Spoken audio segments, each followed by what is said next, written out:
Il arrive souvent que lorsque l'on saisit des données dans un tableur Excel, on ait à saisir des séries de, de valeurs qui se suivent, de dates qui se suivent, ou ce genre de choses-là.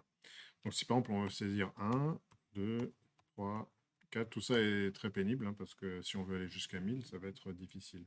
Alors heureusement, Excel nous aide dans la mesure où, pour saisir 1, 2, 3, 4, etc., tout ce qu'il suffit de faire, c'est de sélectionner une plage de calcul. Une fois qu'on a sélectionné une plage de calcul, on voit ici apparaître une espèce de petite poignée. Et quand on clique dessus et qu'on la saisit et qu'on glisse les choses vers le bas, ben en réalité, on tire les valeurs comme ça et on voit 9, 10, 11, 12, 13, 14, 15, machin, etc.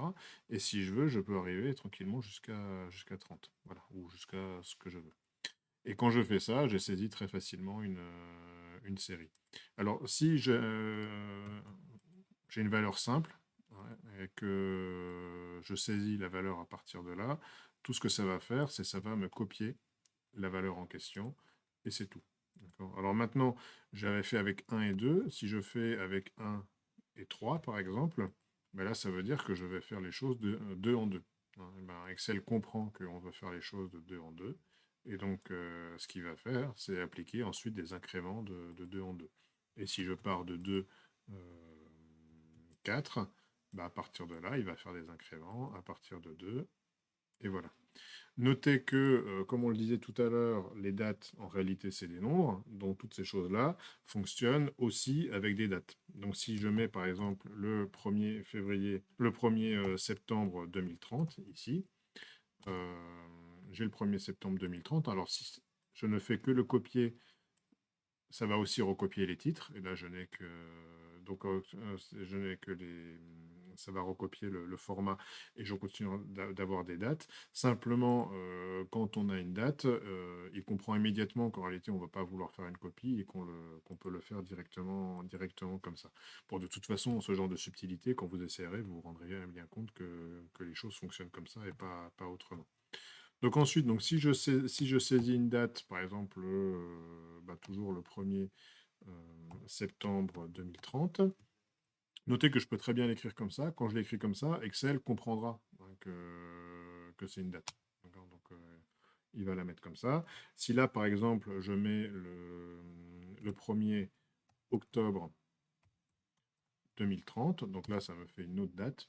Notez que ces dates-là, je peux les mettre n'importe comment. Là, j'ai le format court. Je pourrais très bien, comme je l'avais montré tout à l'heure, avoir un autre format qui me fait les choses comme ça. Donc le dimanche 1er septembre 2030, mardi 1er octobre 2030.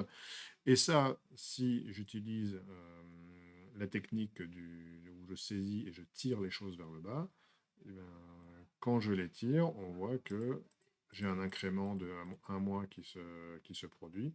Et voilà. Donc simplement sur les dates, ça fonctionne un tout petit peu différemment que sur les nombres, hein, parce que entre ça et ça, si en septembre, par exemple, il n'y avait que 30 jours, en fait, c'est pas que 30 jours. Il comprend finalement qu'on a un mois. Donc c'est des choses un tout petit peu plus intelligentes que juste prendre le nombre et faire un incrément de 30. Donc quand on tire vers le bas des dates, il fait des choses un tout petit peu différentes. Et quand on avait là simplement une valeur et qu'on la tire vers le bas, eh ben, il comprend tout de suite qu'on veut incrémenter. Donc les choses, même si c'est des dates au fond, sur les facilités d'interface avec Excel, le comportement est un tout petit peu différent. Voilà, c'était tout ce que je voulais vous dire sur ces questions de tirer.